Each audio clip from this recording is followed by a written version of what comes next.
Father and son academics have come up with a new way to teach children with dyslexia by using symbols to help them remember what words mean. Yes, they're also compiling a new dictionary for dyslexics. Rather than being alphabetic, words which are connected will all be on the same page, as Mark Goff explains. Father and son academics Dr. Neville Brown and Dr. Daryl Brown love words and dictionaries. And in Lichfield, the home of Dr. Samuel Johnson, who compiled the first English dictionary, they're writing their own. They've turned the manor house into a school especially for dyslexics. And they believe they've come up with a winning formula to help people with the condition improve their spelling, pronunciation and understanding of the English language. Dyslexics often have difficulty understanding words which have the same letters but which are pronounced differently, like cough and bow. They're both spelt with O-U-G-H, but they both sound very different.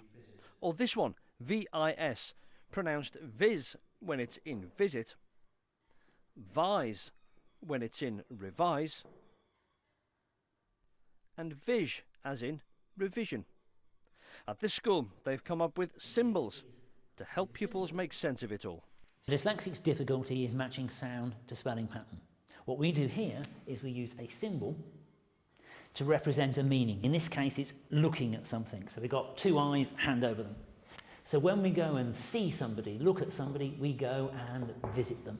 That meaning of looking at something is present in the word visit when you go and see somebody, when you revise, when you look at something again, and in the word revision. But unfortunately, each one of those words is pronounced differently.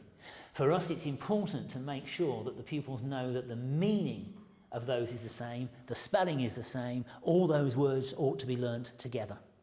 Well, when I look at the icon, it makes me think of what it stands for, and then I'll put it into a word, and then it makes me think of it, and then I'll write it down, and it will be correct. What kind of words did you have difficulty with before? Just any type of word that's just in different parts, and the icons help me like break it down into separate bits, so I know which is, and then I add it together, and then I can spell the word. When you're struggling, you kind of think of that kind of symbol and it helps you, like you can easily put it together. It helps you to kind of pronounce it at the same time as well, because you can just see the icon and how that's pronounced in a word. Dictionaries can also be a problem for dyslexics. They're compiled alphabetically, but at this school they think that's wrong, because words and parts of words are used together, and dyslexics have problems making connections between the two. So put that down on your piece of paper. One example is the word sign, a four-letter word on its own, but it appears in many other words like signage or assign or consign. In a conventional dictionary, the words that should be associated together are scattered throughout the whole dictionary. The word design and resign belong together on the same page, and in our dictionary they will be.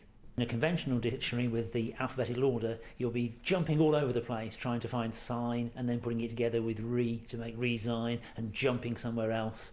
And all of that is a problem for somebody who's trying to make relationships between words work and understand them. These new doctors of Lichfield will publish their dictionary next year. Mark Goff, ITV News. Clever stuff and clearly very helpful.